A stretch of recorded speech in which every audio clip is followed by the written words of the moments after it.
আসসালামু আলাইকুম রহমতুল্লাহি ওবরকাতুহু। সম্মানিত দর্শক, 2026 সনের ডিসেম্বর মাসের মধ্যে শেখ হাসিনা বাংলাদেশে ফিরবেন, এরকম একটি লিখিত সাক্ষাৎকার তিনি আন্তর্জাতিক গণমাধ্যম রয়টার্সকে দিয়েছেন। আর তার সেই সাক্ষাৎকার ছাপার পরই বাংলাদেশ এবং বাংলাদেশ সংশ্লিষ্ট আন্তর্জাতিক অঙ্গনে রীতিমতো তোলপাড় শুরু হয়েছে। তার পক্ষের এবং বিপক্ষের যারা লোকজন রয়েছেন নানা রকম কথাবার্তা বলছেন। বিশেষ করে পক্ষের লোক যারা আছেন তাদের মধ্যে এক ধরনের উন্নাসিকতা, এক ধরনের আর্ত অহমিকা, এক ধরনের প্রতিশোধ গ্রহণের যে ইচ্ছা বা প্রতিহিংসা গ্রহণ করার যে ইচ্ছা, যেটিকে আমরা জিঘাংসা বলি, প্রতিহিংসা চরিতার্থ করার ইচ্ছা, জিঘাংসা, এটা আবার নতুন করে দানা বেঁধেছে। এবং শেখ হাসিনা বিভিন্ন সময় তার নেতাকর্মীদেরকে বলেছিলেন যে তোমরা তালিকা করো। যদিও সবাই বলার চেষ্টা করছেন যে এটা রাজনৈতিক একটা কৌশল, তারপর নেতাকর্মীদের থেকে চাঙ্গা রাখার একটা কৌশল, যেখানে তিনি নিজে বিদেশে পালিয়ে চলে গেছেন, সেখানে বাংলাদেশে যারা পালিয়ে আছেন তারা পালিয়ে থেকে তালিকা করবেন, এসে হাস্যকর কোনো বিষয় নয়। এ ধরনের সমালোচনা হয়েছে বটে, কিন্তু সবাই জানে যে প্রতিশোধ গ্রহণ করার ক্ষমতা শেখ হাসিনার কি পরিমাণ আছে। ফলে কি হলো যে তার 17 বছরের শাসন, তার আগে 5 বছরের শাসন 96 থেকে 2001, তার আগে বিরোধী দলীয় নেত্রী হিসেবে তার যতটুকু ক্ষমতা ছিল সেই ক্ষমতা দেখিয়ে তিনি ছাত্রলীগকে ব্যবহার করে, যুবলীগকে ব্যবহার করে যেভাবে রাজপথে সন্ত্রাসের রাজত্ব কায়েম করতেন, সেই সন্ত্রাসের রাজত্বের কাছে এরশাদ শাহী থেকে শুরু করে প্রথম জমানায় সেই বেগম জিয়ার যে শাসনামল 91 থেকে 96, তারা কিন্তু সবাই শেখ হাসিনাকে ওইভাবে ভয় করতেন যে তিনি সব কিছু করতে পারেন। সেই বাসে গান পাউডার দিয়ে মানুষ মারা, ককটেল বিস্ফোরণ করানো, বিশ্ববিদ্যালয় অশান্ত করা, ছাত্রলীগের বাহিনী লেলিয়ে দিয়ে প্রতিপক্ষকে ঠ্যাং ভেঙে চুরমার করে দেওয়া ইত্যাদি নানা রকম কর্মকাণ্ড তিনি করতে পারেন এবং তিনি করেছেন। এটা তার প্রতিপক্ষরা মনে করে। তো সেই কারণে তার ফিরে আসার যে খবর, সেই খবরে ভয় এবং আতঙ্ক, তারপর তুষ্য এবং তাচ্ছিল্য সবগুলো একত্রে মিশে একটা বিকৃত অবস্থা হয়ে গেছে। মানুষ হাসতে গিয়ে অনেক সময় দেখবেন না যে ছোট বাচ্চা ছেলেরা মানে অনেক সময় হাসতে গিয়ে কেঁদে ফেলে, আবার কাঁদতে গিয়ে হেসে ফেলে। আমরা এদেরকে ছোটকালে বলতাম মানে হাসি কান্না বলার মা, পয়সা কটা দিলা না, এরকম তাদেরকে ঠাট্টা করতাম। হাসতে হাসতে কেঁদে ফেলতো, কাঁদতে কাঁদতে হেসে ফেলতো। এখন শেখ হাসিনার আসার খবরে বিরাট একটা শ্রেণী হাসতে হাসতে কেঁদে ফেলছেন, কাঁদতে কাঁদতে হেসে ফেলছেন। অনেকে হয়তো জোরে জোরে যাত্রা পালার মতো হাসছেন, মুহা কিভাবে আসবে, সম্ভব নাকি বলে, ওরে মা গো, ওরে বাবা গো, আমার কি হবে গো, আবার আমাকে জেলে নেবে গো, এই কথা বলে ফেলছেন। সে কি আমাদেরকে ছাড়বে গো, সেই কাজ করতে পারে গো, এরকম নানা রকম প্রতিক্রিয়া তৈরি হচ্ছে। তো সেই দিক থেকে মানে এই যে শেখ হাসিনা আসতে চাচ্ছেন, এই বয়সে সে হুমকি দিচ্ছেন, এটি কি আসলে সম্ভব কিনা? 80 বছর বয়সে এবং বর্তমান প্রেক্ষাপটে এটা মধ্যযুগ নয়, এটা সম্ভব কিনা? পক্ষে বিপক্ষে দুইভাবেই কথা বলতে পারেন।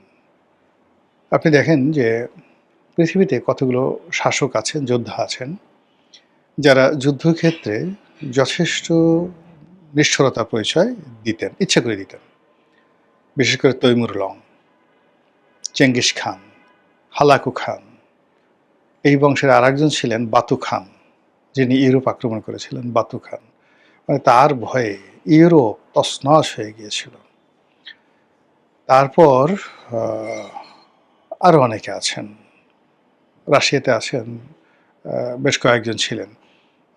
তো আইভান দ্য টেরিবল, খুবই কুখ্যাত একজন শাসক ছিলেন আইভান দ্য টেরিবল। তারপর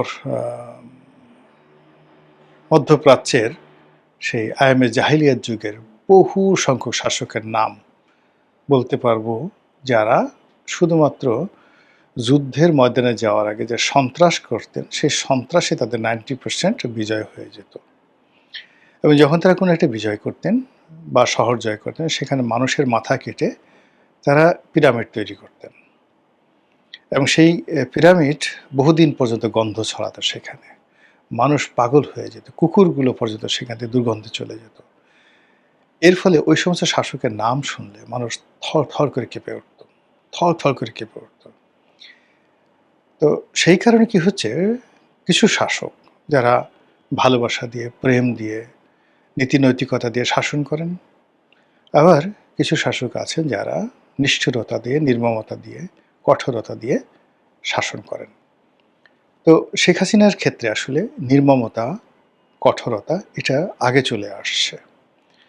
তার নরম দিক থাকতে পারে যারা পেয়েছেন তারা, কিন্তু আমরা যারা বাইরে দেখেছি তাকে, তারা সবসময় তার এই গরম দিকগুলো দেখেছি। এবং তার সম্পর্কে যে ধরনের কথাবার্তা মানে প্রচারিত হয়েছে, সত্য মিথ্যা আমরা বলতে পারবো না, কিন্তু এগুলো প্রচারিত হয়েছে, তার প্রতিপক্ষরা বলেছে। তো যখন প্রতিপক্ষরা বলেছে শেখ হাসিনা যখন ক্ষমতায় ছিলেন, তখন তাকে ছোট করার জন্য। এখন ওই ধরনের কথা যেহেতু আগে বলা হয়ে গেছে, সেগুলো এখন রীতিমতো ভীতি ছড়াচ্ছে। যেমন একটা বক্তব্য হলো, তার পিতার একজন হত্যাকারী, এটা কি কর্নেল ফারুক, কর্নেল রশিদ, নাকি মেজর কে যেন, বজলুল হুদা না কে যেন, এরকম একটা, এরকম তার প্রতিপক্ষরা ছড়িয়েছিল যে সে নিজে গিয়ে হাতে রামদা দিয়ে বা ভোজালি দিয়ে, যেটাতে গরু জবাই করে, ওইরকম একটা অস্ত্র দিয়ে এই তার পিতার হত্যাকারীকে সে নিজের হাতে জবাই করেছে, রক্ত ফিনকি দিয়ে পড়েছে। এই সমস্ত কথাবার্তা কিন্তু, যে এই মহিলা এত খারাপ, এত নিষ্ঠুর, কষায়ের চেয়েও খারাপ, সে নিজের হাতে ওই তলোয়ার দিয়ে, ভোজালি দিয়ে সে তার পিতার হত্যাকারীকে খুন করেছে। এখন এটা ওই সময়টাতে সবাই হয়তো মনে করছে, হায় হায়, সি সি, কী অবস্থা। এখন এই জিনিসগুলো যখন সামনে আসছে, তখন চিন্তা করলে, খায় আল্লাহ, এই মহিলা যদি আমারে জবাই করে, এই মহিলা যদি আমারে পায়, কি একটা বিশ্রী অবস্থা। এবং যে মনে করেন শেখ হাসিনার যে সমস্ত বিরুদ্ধ পক্ষ লোক, এটা দুর্বল চিত্তের লোক, চ্যাটাং করে লাভ দিয়ে বসছে, একটা কাজ করে বসছে, তাদের মধ্যে তখন ওই অতীতের সেই স্মৃতিগুলো সামনে আসছে, এবং সেই দুর্নাম বদনামগুলো এখন তার কাছে একটা মরণ ব্যাধি রূপে দেখা দিয়েছে। সারাদিন সে শুধু ইন্নালিল্লাহ ইন্নালিল্লাহ বলছে। এর বাইরে জামাতের যে সমস্ত লোকজনকে সে ফাঁসিতে চড়িয়েছে, কেউ বিশ্বাস করেনি যে সালাউদ্দিন কাদের চৌধুরীকে সে ফাঁসিতে চড়াবে। এই কারণ হলো, সালাউদ্দিন কাদের চৌধুরীর সাথে তার একটা ব্যক্তিগত সম্পর্ক ছিল।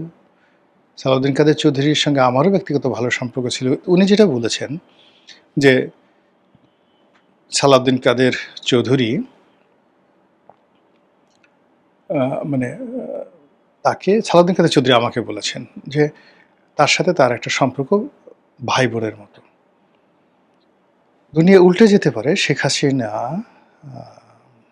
কখনো তার এই ভাইকে সে অস্বীকার করতে পারে না। এবং আমি সালাউদ্দিন কাদের চৌধুরীর অফিসে, এটা সম্ভবত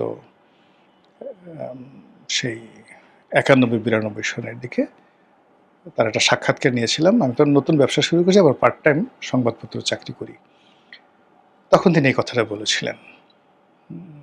এটা চিত্র বাংলার জন্য সাক্ষাৎকার নিয়েছিলাম। তো সেই বিরাট সেই সাক্ষাৎকার, তো তিনি সেখানে ইন ডিটেলস বলেছিলেন আমার কাছে যে তার সাথে জামাতের কী সম্পর্ক, বেগম জিয়ার কী সম্পর্ক, তার সাথে শেখ হাসিনার কী সম্পর্ক। এবং তিনি বলেছিলেন যে শেখ হাসিনাকে গালাগালি করা, তারপরে তার বিরুদ্ধে বলা, এটা আমার রাজনীতির একটা অংশ, এটা শেখ হাসিনা জানেন, খুব ভালো করে জানেন। কিন্তু এর বাইরে আমাদের একটা অসাধারণ একটা পারিবারিক সম্পর্ক আছে, আমি তাকে বোন হিসাবে ডাকি, এবং সেও আমাকে তুই তুই করে ডাকে। এবং সে বলল যে আমি যখন এরশাদ জামানার মন্ত্রী, তখন একদিন সে আমাকে একটা ছোটো চিঠি লিখলো যে সালাউদ্দিন রুমে চলে আয়, মানে মুড়ি বুট রেডি করা আছে।